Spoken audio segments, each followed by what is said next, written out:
When someone mentions pinball, the first thing I think about is, do I have the game? Are they selling that game, or do they have a friend that's got that game? My name is Rob Berk, and currently I'm the Guinness World Records holder for the most pinball machines.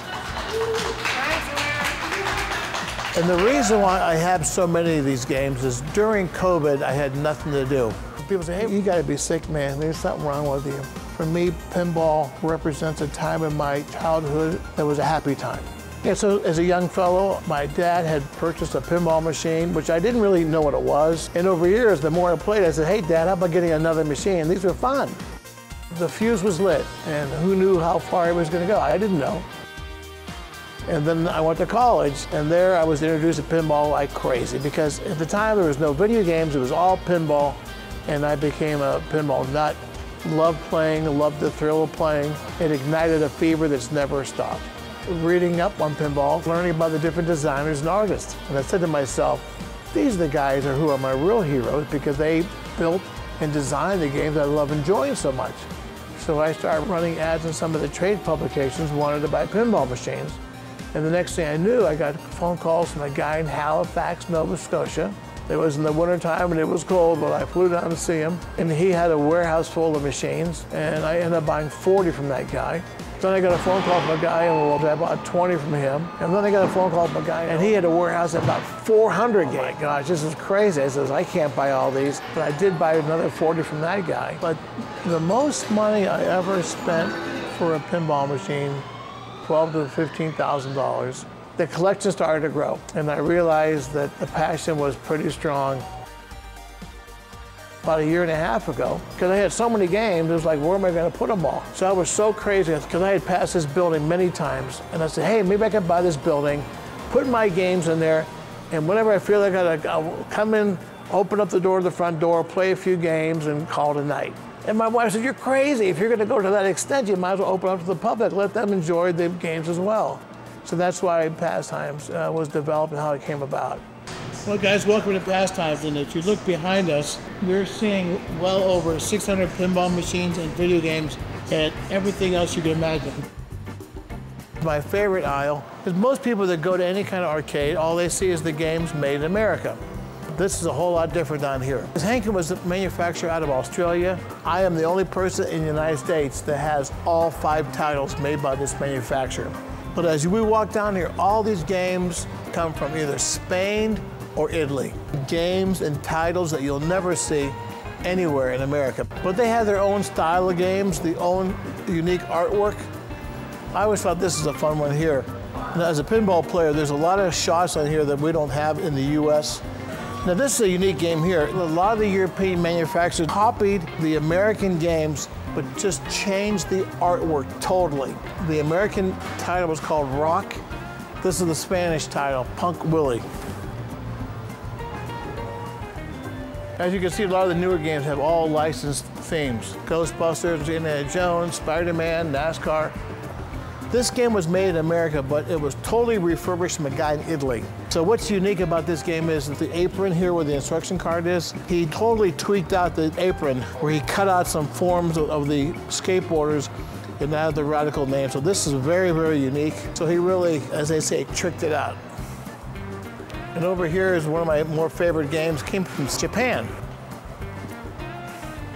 So this is one of the very few Japanese titles I've ever seen. It's very rare to find a Japanese pinball machine anywhere on American soil. $1,500 just to air freight one game here. But this one here was made in 1972. Very unique layout, very unique design of the game. So it's really kind of a fun part of my collection.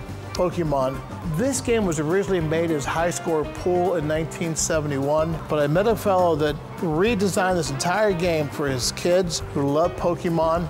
So he's got all the Pokemon cards on the side and the Pokemon, a little video here.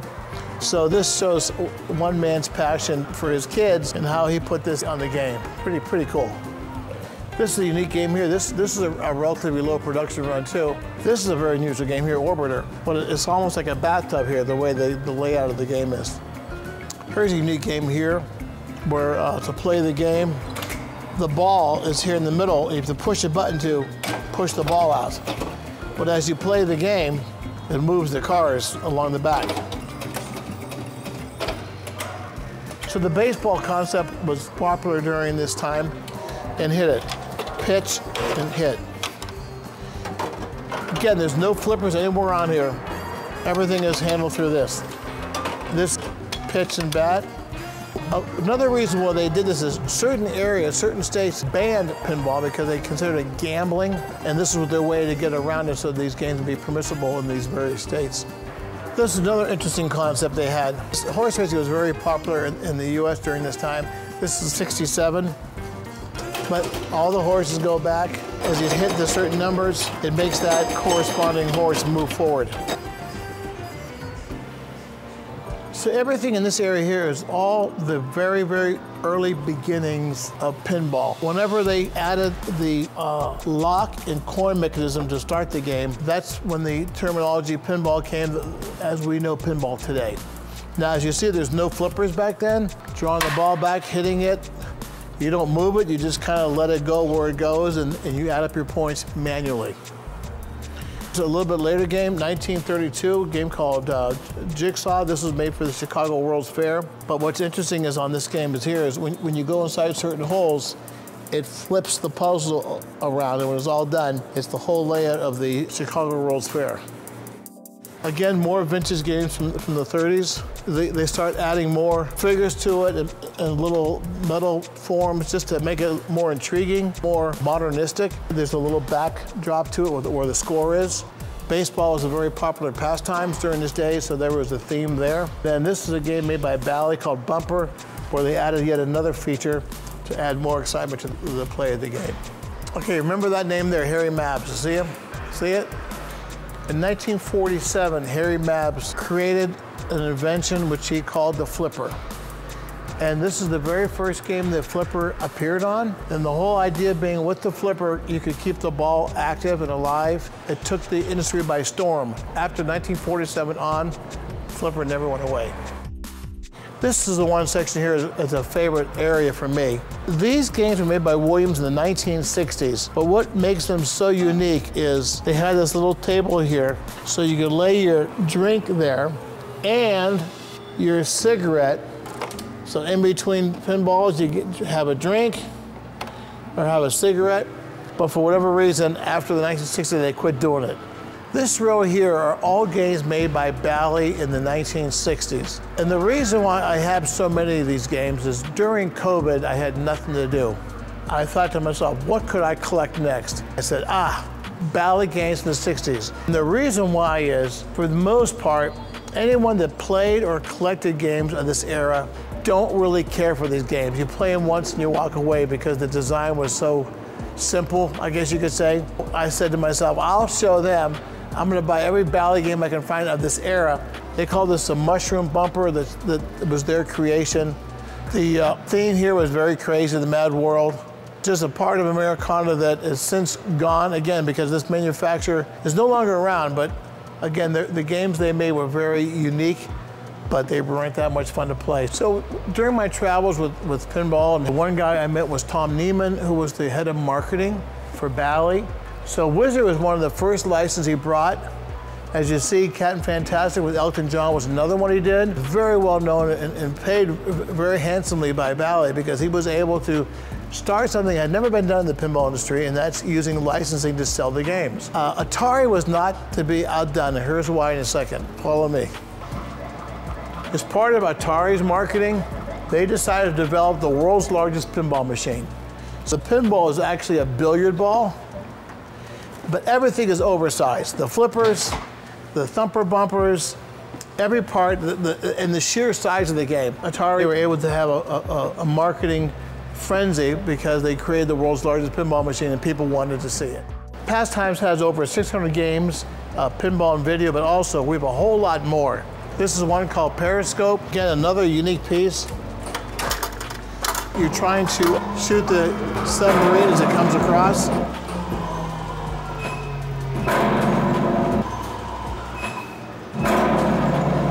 Maybe that's too easy, huh, guys? Space Invaders Frenzy. We have a sit-down video game here. Star Trek, you can't go wrong with that. We have just a gun game here for the kids to play more than the adults. There's a chair, you guys wanted the King Fruit chair. Oh, yeah. So here's all the storage. I mean, this is just some of them, as far as your eye can see. And more down here. Wow. And there's more upstairs. Wow. That's the total collection. But there's these games over here, these games back here. So everywhere you turn, there's pinball machines. This is all the early games from the 30s. So this is all the ones with no flippers. How much bigger can you get than this thing? It's pretty massive. Some of these games, like this one here, would just sit on top of a bar. What there is here is a lot of history. A lot of games, guys. All right, kids? All right. You guys should be experts now. We should. Yeah, last count we're around 1,150 games. How high it's gonna go, who knows, but it's still growing. It's pretty great to get recognized for it, because I know I put so much time and effort in building it, and seeing it built and seeing it grow. And I have a great team of people around me to help keep these games up and running. So it makes the hobby more fun. It's crazy, because I think I've reached my max as far as how many games I can buy. You know, what happens is sometimes someone just reached out to me recently from Spain and says, hey, I got 95 games you don't have in your collection. I said, oh no.